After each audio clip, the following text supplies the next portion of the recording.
All right. So today I want to talk about boundaries for psychic medium. And what brought this forward was I've had a very active energy in my house over this past weekend.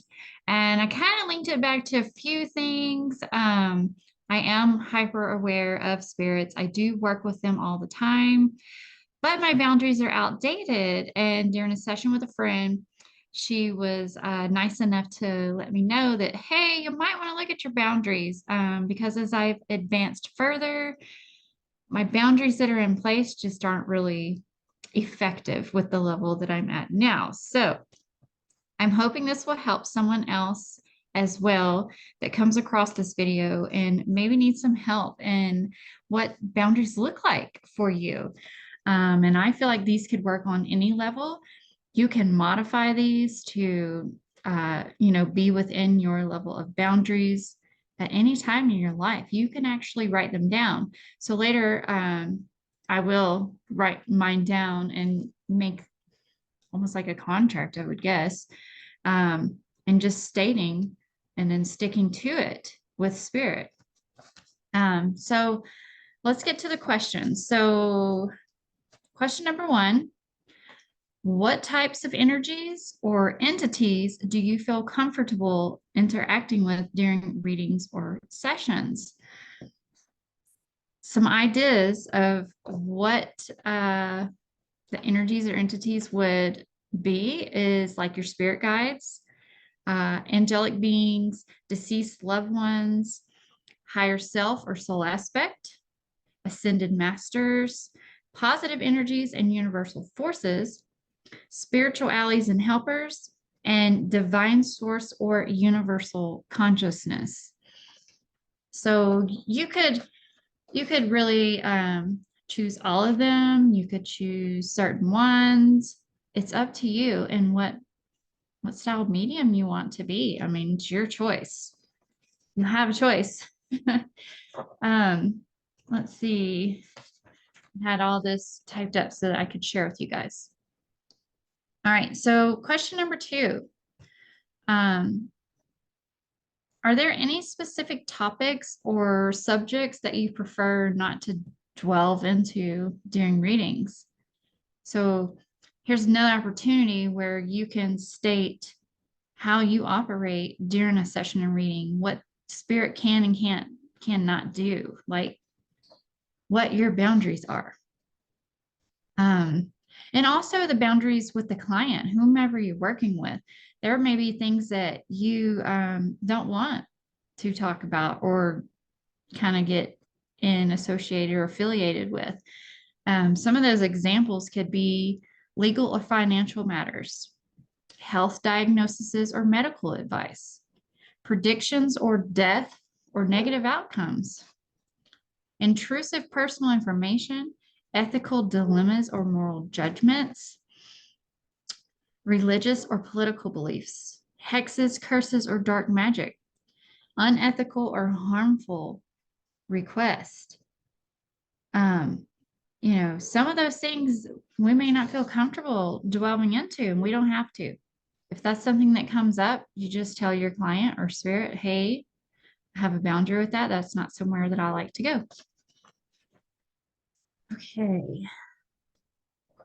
Number three, how do you handle clients who may be seeking information that you feel is inappropriate or intrusive? Now, this could be even about someone else. Like, say you have a woman that comes in and she's wanting like information on her husband. Well, you have to remember that their field also has boundaries, and it's really not polite to just kind of jump into people's fields like that and pull that information. Um, it is intrusive and it's not very respectful. So, depending on what type of medium you want to be, that's just my personal opinion.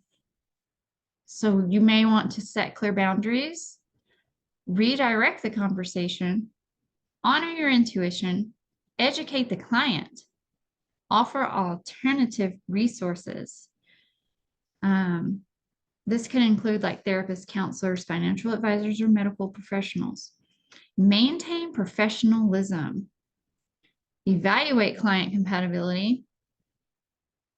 And by handling these situations with grace and assertiveness and compassion, you can maintain a positive and respectful environment for your psychic mediumship work while also safeguarding your own well-being and boundaries. So it's really not hard to set these boundaries, but you have to be firm and set them. Number 4, do you have a personal or ethical guidelines regarding the level of detail you provide in readings? How far are you going to go? Let's see here.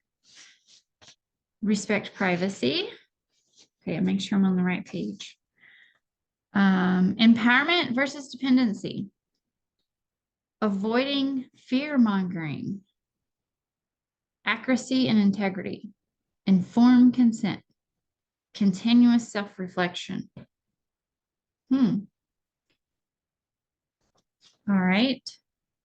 In the context of psychic mediumship, ethical guidelines may include principles such as respect for client autonomy, confidentiality and privacy, accuracy and honesty, informed consent, empowerment and support, boundaries and respect, continued professional development, committing to ongoing education, training and self-reflection to enhance your skills, knowledge, and ethical awareness as a psychic medium. You should always be learning. I feel like that is just a beautiful thing for humans in general, whether you're a psychic medium or not.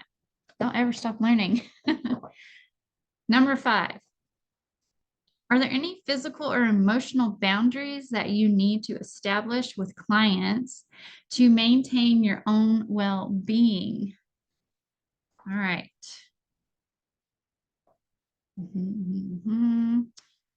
And it says physical boundaries, personal space.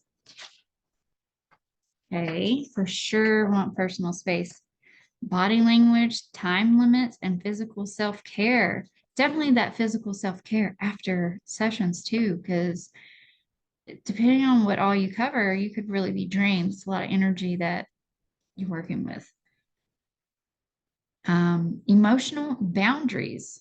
So self-compassion, limiting absorption, client expectations. I always tell my clients, do not show up and have expectations of how the session is going to run, because that will just ruin the flow of it. I love to have my clients come in open-minded, free-flowing, no expectations, because that helps the sessions run better. We find out the best information, and it's my best sessions when the client isn't holding expectations over what's going to happen in the session. Seeking support. Always have a network, someone else that you can call on, rely on, have conversation with, like needing to just unwind.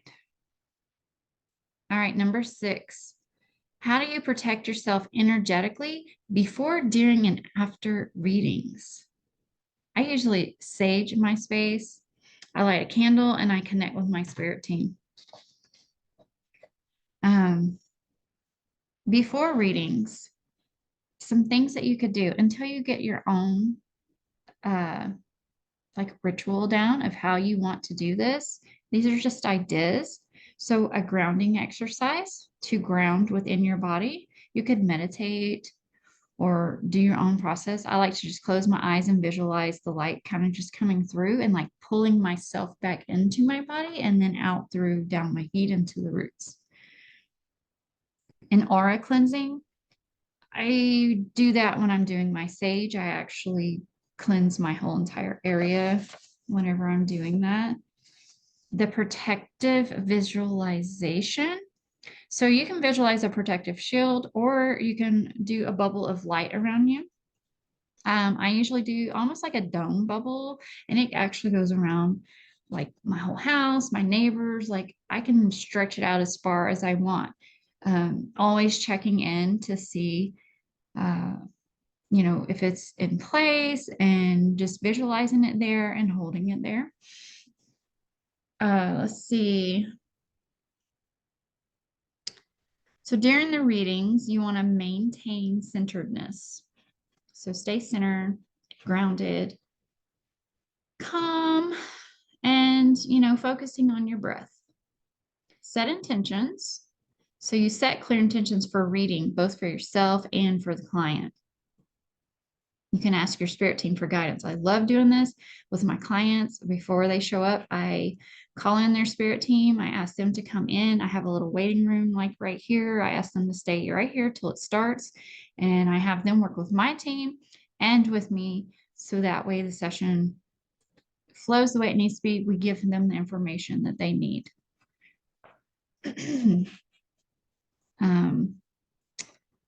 Trust your intuition. Trust your intuition to guide you during the reading. And it's always, most always, that first thing that you get. And sometimes the stuff sounds so random and out there that you're like, this doesn't make sense. But okay, it may not make sense to you, but to your client, they're going to know exactly what you're talking about. I will tell my clients, and this happens so many times to me. I'm like, this sounds so bizarre or so wild, but and then I tell them what it is. Like one client was like, I had to describe to her like the insides of a computer. And she was like, oh, yeah, I totally know about all of that. And she like worked with computers. I didn't know that. Spirit did. And they knew she would understand the information I was giving her because she understood the mechanisms of the computer. So it's just crazy. So don't ever second guess yourself. Always toss it out there, and they don't have to take it. They don't have to take anything you say as truth, and you can make them aware of that. Um, After readings, grounding and releasing. I always do Hey Body Run BMM, biomimetric mimicry, to release anything that I picked up from anyone else. And you could do this even when you leave the grocery store. Run BMM, and you can look that up on YouTube. You can actually watch several different videos about that. It's really fascinating. Do another aura cleanse if you need to. I actually like to go cleanse mine. I walk outside in nature, take the dog, and I just go for a walk and just kind of allow nature to ground me back in, bring me back in. It's very cleansing. It all works for me. That's what works for me. Do what works for you. Express gratitude to your spirit team. So at the end of sessions, I always tell them thank you. Thank you, thank you, thank you. And pretty much that's me closing the session down, and they're allowed to go ahead and go. Every once in a while, I'll have some lingering, and it's usually if they come up in session and they're needing help releasing something that then they're later gonna need to cross over. And so sometimes I do have to cross people over, if not during the session, after the session. It just depends on the client and how the session goes. Number 7, what steps do you take to ensure confidentiality and privacy for your clients? Well, do not record my sessions.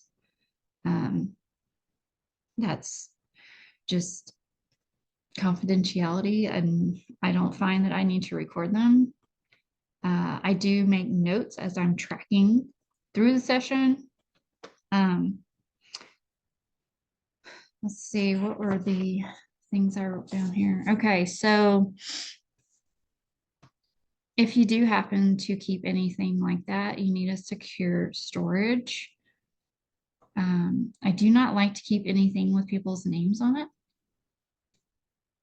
but you'd need like a locked file cabinet or password protected electronic system. However, when I do like hypnosis sessions and I do record those for later listening, I have those locked on my, I think it's my Dropbox. Yeah. And the only people that can access it is the client and myself. They are not public at all. Anonymize information. So when recording session notes, avoid including any personal identifiable information, which is like, writing their names and phone number, all that stuff down. Obtain informed consent. So you do need consent to share people's stuff. There is privacy laws and all those things. So you might also want to check in with your state and see about what your laws and things are. Limit access. Limit access to client information and session notes to only those individuals who have a legitimate need to know, such as yourself and any administrative staff or assistants who assist with scheduling or record keeping. It's just me, so I don't really have to deal with that. Data encryption. That's, to prevent hacking. I'm about to sneeze. Gesundheit. Gesundheit, excuse me. Maybe there's spirit here right now. I did do a session earlier. Confidentiality agreements.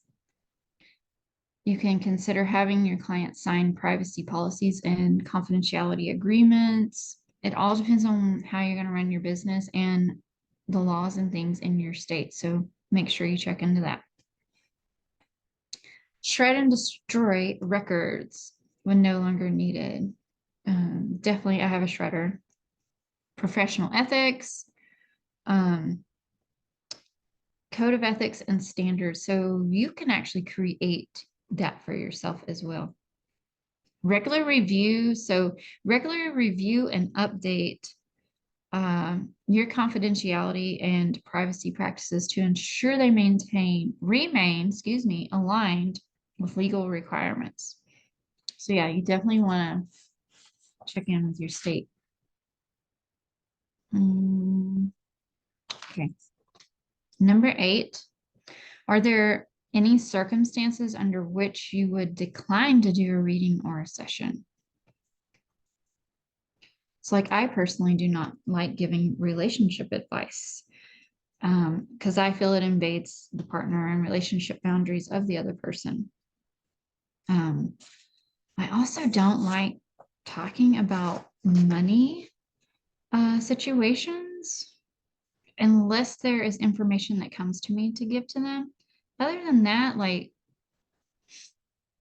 that's just not something I'm like playing with because that person may not go out there and do how they're supposed to do and like the oh gosh, the trajectory is the word I'm looking for. They may not go down that trajectory that I'm seeing, and they may choose to go down the other path, and then they're going to come back at me and be like, well, you said, well, yeah, I said from what I seen, but did you go down the road that I seen?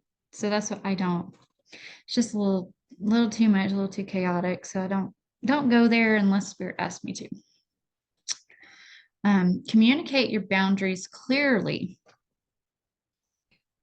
with your clients regarding the types of topics and subjects. So therefore, you're not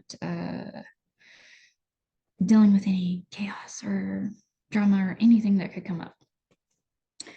Offer alternative approaches instead of giving direct relationship advice. So focus on empowering clients to explore their own feelings, their desires and their needs within their relationship.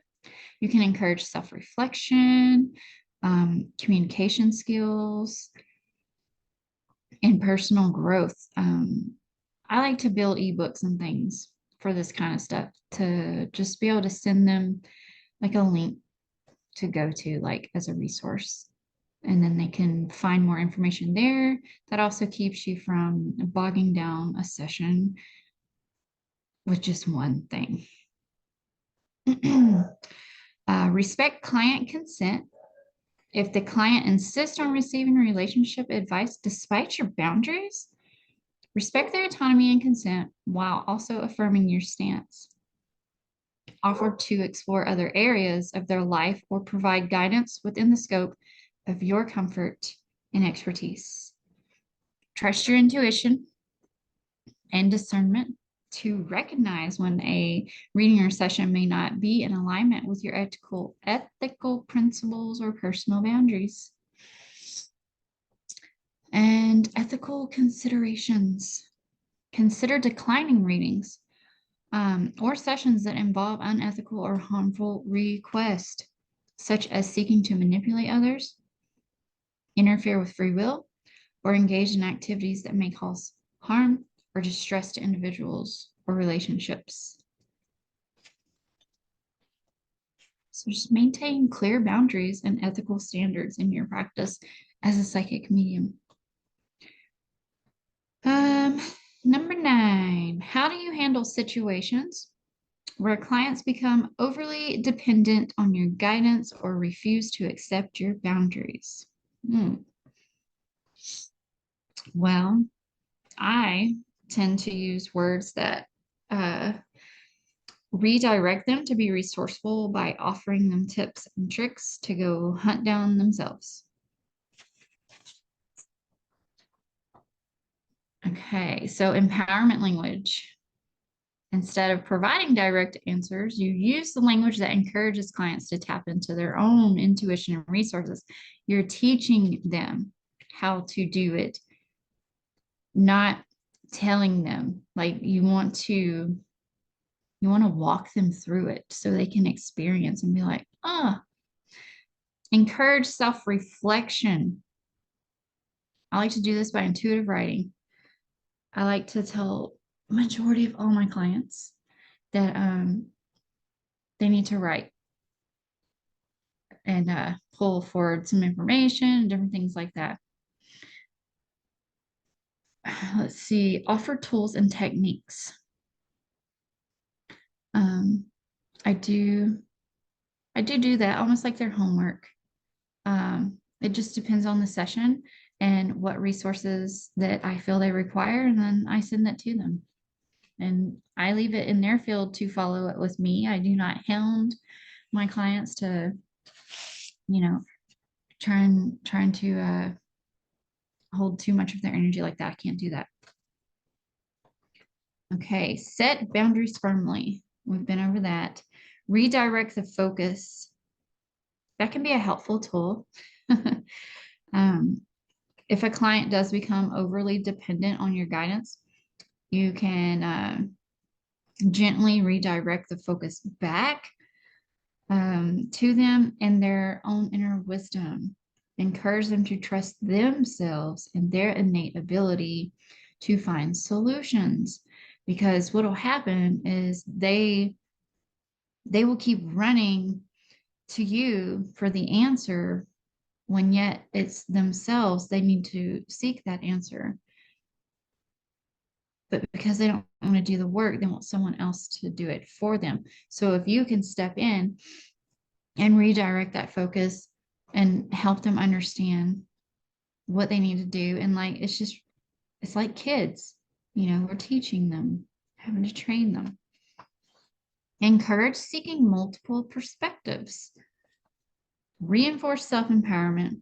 Refer to resources like books and articles and podcasts. Like I have a tab on my website where I am building resources, doing things like my homeopathic resources. I have ebooks. I have a section on there. I have a blog. So I have these resources I'm building. So when I'm with a client and they need the information, I can go and after the session and go through, find what things I want to send them, and then I email it to them and they can go further into whatever we were talking about or what they needed help with. It's really resourceful. Okay. That was 9. Number 10. Do you have a support network or resources in place for dealing with challenging situations or negative energies that may arise during your work as a psychic medium?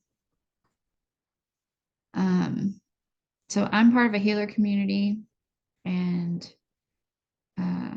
there's a place where I can ask questions and seek support. I also do like what we call pod meetups, and I can reach out and say, hey, explain to them what's going on or what happened or what I need help with. And, whoever's available will just hop in. There'll be 4 or 5 of us maybe, and just kind of chat it out. So certain things like that is nice to have, even if you have a friend that you can just, maybe FaceTime or text or just hop on Zoom even and just chit chat. Professional associations. So you can join, okay, this is really cool because I forgot about this. Join professional associations or organizations for psychic mediums and spiritual practitioners. I will say scan them out really good before you just go click and join some of them, because some of them, they may not resonate with you. I've had to back out of quite a few because I'm just like, ugh. There's some of them have like drama and things attached to them, and I just not a fan of that. So um kind of test it out and see how that works for you. Attend workshops and training programs. I love doing this kind of stuff. Going to like retreats and different things. It's really fun, and you meet new people, and you really like gain insights and clarity into new things. The online forums and communities, like I am part of an online forum community. Mentorship programs. I actually do mentoring over in that community. So I mentor, help out over there when they need it. And therapy or counseling. This works for some people, does not work for everyone, although it was one of the first things to help me step into this field and realm. I did do therapy for like 3.5 years, I believe. And it was all during my spiritual awakening. So it was a wild ride. But yeah, it's a cool tool, but I was getting hung up and stuck and just kind of staying in this circle of things instead of healing it. I was just learning how to cope with it, if that makes sense. Energy clearing practices.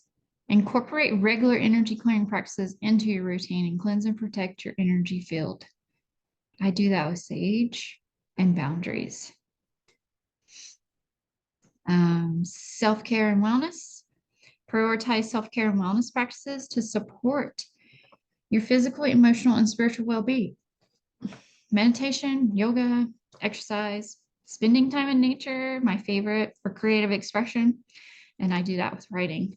I am Amazon bestseller through collaboration books that I do, and recently just started releasing some of my own ideas and books out there and just playing around with the field. I'm just being creative and allowing myself to be expressive. It's really fun. Okay. Peer support groups. So yeah, you could join like psychic mediums or spiritual practitioners in a local community. See if there's any locals. I haven't even thought to do that here. I don't much like I don't know. I don't much like doing social events within my cities anymore. I've had some bad traumatic experiences, so that's still something I have to clean up. Okay, there are also websites that are international. The Spiritualist National Union is another one in the UK. The International Association of Spiritual Consultants. I did look into some of these, but I didn't feel called to join any of them. This was just something I had researched into and was like, tell me more about this. Okay, so anything else I need to share? No, no. Do you guys may want to create your own grounding exercise too, because I did do that on here. And that's pretty awesome to have in your toolbox. But anyways, I hope you guys get something from this information. I think what I'm gonna do is copy the script and paste it in the YouTube blurb area, whatever you call that. But anywho, let me know if this resonates or if you have anything you would like to question or speak on. Just let me know in the comments. I appreciate it. Talk to you later.